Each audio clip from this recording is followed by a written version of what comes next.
in territorio di Budusò.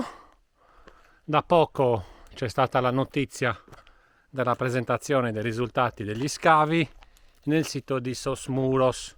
Io non vi voglio rovinare la sorpresa, voglio solamente farvi vedere la bellezza di questo posto e poi insomma vi invito a cercare le notizie che sono uscite da poco anche sui quotidiani. Questo doveva essere il tempio, il pozzo sacro, con 1, 2, 3, 4, 5, 6, almeno 6 gradini. Come potete vedere ci sono dei contrappesi perché molto probabilmente questo albero sta premendo e potrebbe diventare un pericolo per la struttura.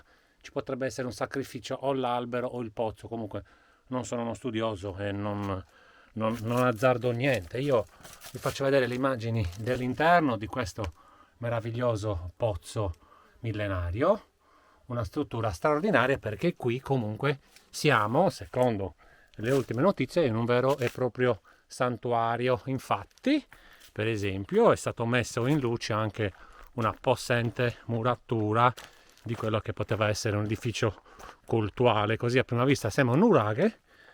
Io vi ripeto, vi invito a leggere, guardate che bella questa possente muratura che finisce qui, dovrebbe avere un diametro di circa 12 metri. Dicevo, io vi invito ad andare nel sito dei quotidiani regionali perché insomma c'è stata la notizia degli scavi che si sono conclusi, o perlomeno dei risultati che hanno dato i reperti che si sono trovati qua.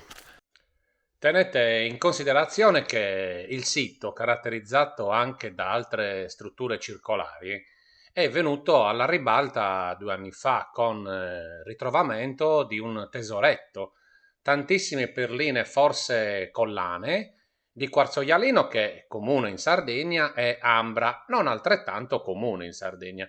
Sicuramente su ciò bisognerebbe indagare bene. Eccolo qua. Ok, dai, ci vediamo presto, cari amici dei Corsi del Moria. Venire qui non è difficilissimo, non è neanche una passeggiata, come al solito ci vuole un po' di impegno. Un caro saluto a tutti, ciao ciao!